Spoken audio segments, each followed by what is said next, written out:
क्या आप लोगों को यूपी के मेरठ की वो वामिया शेख याद है, जिसको इतना मजबूर किया गया, इतना लाचार किया गया कि अपनी इज्जत को बचाने की खातिर वामिया शेख उसी कॉलेज के 4 मंजिली इमारत से कूद कर जान देने को मजबूर हो गई, जिस कॉलेज से पढ़कर वामिया शेख डॉक्टर बनना चाहती थी, समाज की सेवा करना चाहती थी।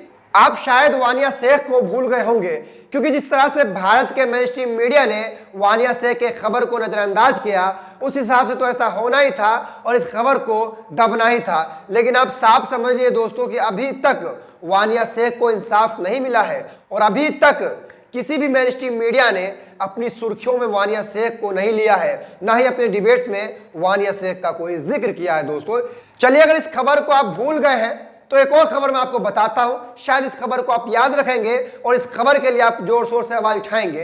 पश्चिम बंगाल की खबर है, जहां एक मुस्लिम छात्र जिसका नाम सीमा नासरीन है, उसकी पुलिस हिरासत में मौत हो गई है। लेकिन इस मामले पर कुछ लोग ट्वीट कर रहे हैं, कुछ लोग बात कर रहे हैं, लेकिन ये मामला, ये खबर भी गोदी मीडिया और मेन स्ट्रीम मीडिया से दूर है। अभी तक किसी भी मेन स्ट्रीम मीडिया ने इस खबर को नहीं दिखाया है, ना ही किसी अखबार ने छापा है और ना ही किसी वेबसाइट ने लिखा है। सबसे पहले इस खबर को हम आप तक पहुंचा रहे हैं, तो आपसे गुजारिश है कि इस वीडियो को शेयर भी कीजिएगा, ताकि यह खबर तमाम लोगों तक पहुंच सके कि किस तरह से यूपी के अलावा पश्चिम बंगाल में पुलिस हिरासत में एक मुस्लिम छात्रा की कैसे मौत हो जाती है और अभी तक इस मौत का सुराग पुलिस के पास नहीं है। हालांकि छात्रा के परिजनों ने पुलिस पर यह आरोप लगाया है कि हिरासत में रह रही सीमा नासरीन के साथ पुलिस ने यौन शोषण किया है, यौन उत्पीड़न किया है। इसके अलावा कई और आरोप लगे हैं। मैं पूरी खबर आपको पढ़ के बताता हूं, ताकि आप लोग साफ साफ समझ सके कि सिर्फ यूपी ही नहीं, सिर्फ मध्य प्रदेश ही नहीं, सिर्फ राजस्थान ही नहीं, इसके अलावा पश्चिम बंगाल में भी मुसलमानों पर किस तरह से जुल्म किया जा रहा है। मुसलमान बहन बेटी, मुसलमान नौजवानों को मौत के घाट उतारा जा रहा है, लेकिन इस पर बात करने को कोई भी तैयार नहीं है। इस खबर को दिखाने के लिए कोई मेन स्ट्रीम मीडिया, कोई भी नेशनल मीडिया तैयार नहीं है। लेकिन हमारी कोशिश है कि हम तमाम उन खबरों पर बात करें जिन खबरों पर देश की मेन स्ट्रीम मीडिया, देश की चाटुकार मीडिया बात करने को तैयार नहीं है, जिन खबरों को दबाया जा रहा है, जिन खबरों को छुपाया जा रहा है। हमारी कोशिश है कि हम ज़्यादा से ज़्यादा उन खबरों पर बात कर सकें और ज़्यादा से ज़्यादा उन सच्चाई को आप तमाम लोगों के सामने ला सकें, जिन सच्चाई को कहीं ना कहीं देश में दबाने की पूरी कोशिशें की जा रही है।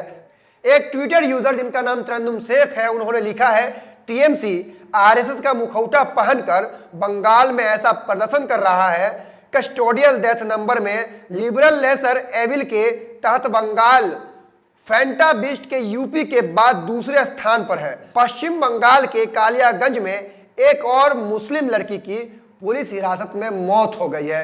इन्होंने एक तस्वीर भी साझा की है, तस्वीर आप देखिए। इसके अलावा एफआईआर की कॉपी और अस्पताल की रिपोर्ट भी इसमें शामिल है। इनके अलावा एक ट्विटर यूजर है जिनका नाम काशिफ अरसलान है, उन्होंने लिखा है, पश्चिम बंगाल में 11वीं कक्षा की एक मुस्लिम छात्र सीमा नासरीन की पुलिस हिरासत में मौत, जिसमें कई जगह चोट के निशान मिले।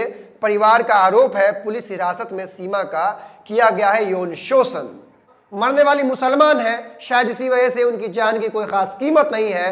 पीड़ित परिवार मुसलमान है, इसलिए उनके दर्द को दर्द समझा नहीं जा रहा है। लेकिन ऐसे में एक नेता है जिन्होंने वानिया शेख के परिजनों से मुलाकात की है। वो नेता भीम आर्मी के चीफ चंद्रशेखर रावण है, जिन्होंने वानिया शेख के परिजनों से मुलाकात की।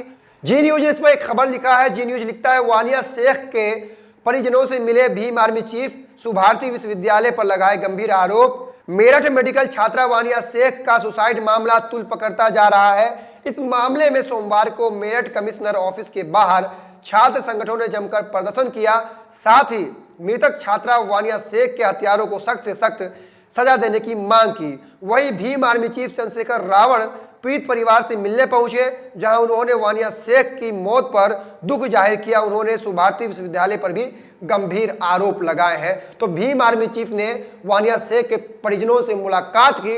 लेकिन तमाम चीज़ों के अलावा जो अपने आप को मुस्लिम रहनुमा कहते हैं, मुसलमानों के ठेकेदार बने फिरते हैं, मुसलमानों के वोट पर आज बड़ी बड़ी गाड़ियों में घूम रहे हैं, वो कहाँ है और उनके जुबान को क्या हो गया है? उनकी जुबान क्यों नहीं खुल रही है मुद्दों पर, और वो लोग इन मुद्दों पर बात करना क्यों नहीं चाह रहे हैं दोस्तों?